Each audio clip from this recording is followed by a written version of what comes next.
everyone. Today we have the wonderful opportunity of coming onto the pipe track here in Table Mountain. And it's even such a privilege to be here today with Professor Timm Hoffman, who is Director of the Plant Conservation Unit in the Biological Sciences Department at the University of Cape Town. Welcome, Tim. Thank you, Anisha.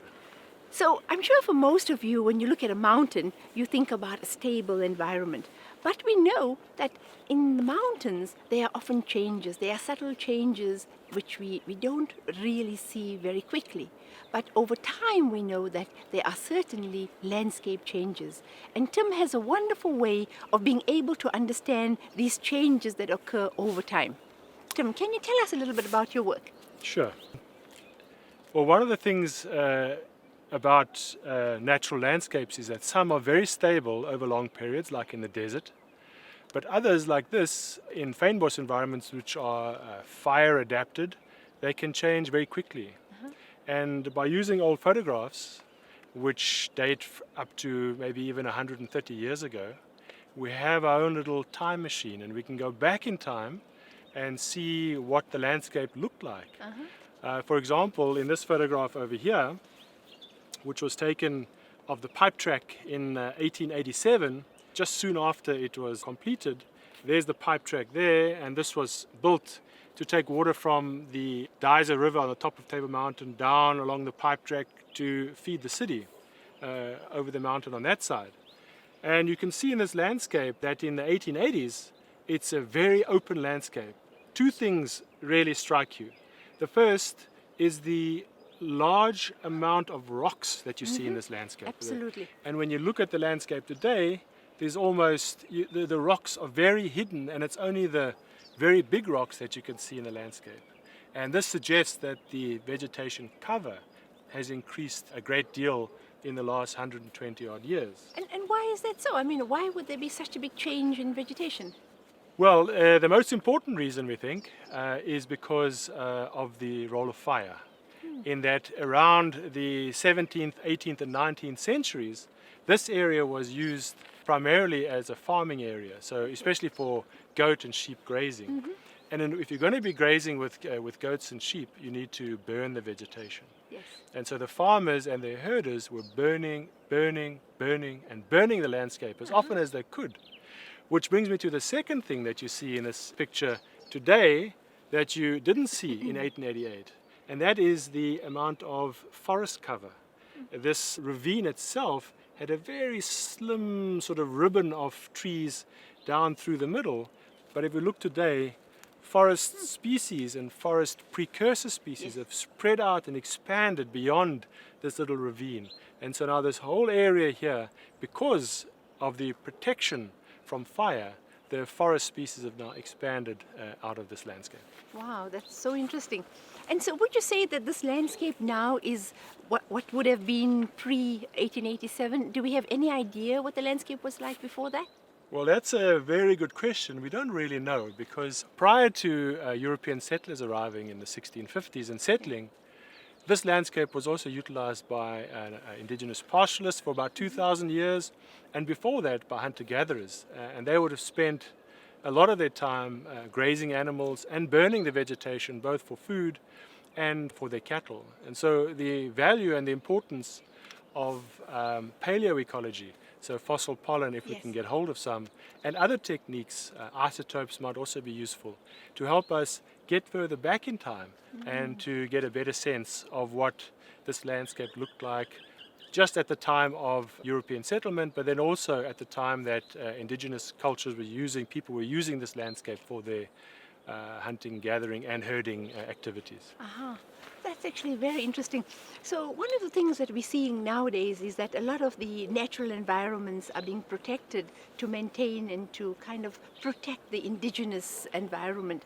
But in so doing, we find that there are certain restrictions that are being imposed on the landscape. So for example, the fynbos is adapted for fire, but in the protected environments, fire is not happening as frequently as it would in the wild. Is that true?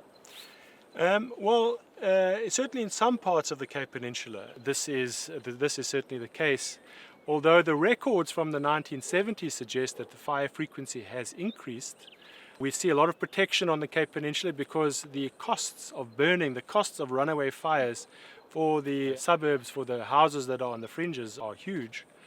But if we relate fires, say, over the last 50 years, relative to the frequency of fires in the 19th and 18th centuries, there's almost no comparison, I think. I think around the time that this photograph was taken, the fires were being set every few years. And now, in a place like this, the last fire was in the 1980s. So that's 30 odd years ago. And so we're seeing a lot of protection from fire because of the costs of fire. And so on the back table around Orange Kloof over here, and all along the little ravines and kloofs you see along the 12 Apostles, we see this expansion of forest cover as a result of fire protection. So these Afro-montane forests are expanding at the expense of the fynbos then, is that correct? Right. Yes, and there's some concern because this is a very rare or relatively rare form of fynbos, and there's some concern that with the expansion of forest and not just forest, but without regular burning, there's concern that some of this diversity that's part and parcel of this sandstone fynbos might be compromised if we don't have fires on a fairly regular 15, 20-year basis. Okay. Oh, that's very interesting. I think it's fascinating to see how land use can actually change and transform landscapes. And I think when we're looking at protecting environments, we also have to consider what we do and how we do it, because these changes that can happen, which we think is for the best for the environment, may not in fact be that good. So I guess by understanding how we actually change environments is really fundamental to conserving the environments as well. Very much so, and it's complex because, of course, land use is a factor, but then we have temperature changes, we have changes in rainfall seasonality, and we also have the role of carbon dioxide enrichment in the atmosphere. Exactly. And understanding this complex interplay between all these factors is very difficult. Exactly, and I think that's probably one of the things that we haven't even begun to understand is how the increase in carbon dioxide is actually changing landscapes, and maybe what we're seeing here is maybe protection from fire, but also maybe the expansion of the forest because of the increase in carbon dioxide in the atmosphere. My colleagues would like that. What do you mean they would like that? Because they work on CO2 and CO2 enrichment, and I think they see a lot of the changes in some environments. It seems to be a very good explanation for the change in, for example, woody plant cover, bush encroachment and so on. I'm not sure that fynbos species respond as actively or as favorably to CO2 enrichment as some of the legumes and trees in the savannas. So that's why I have a little bit of a... Well, nevertheless, thank you very much. It's been fascinating talking to you.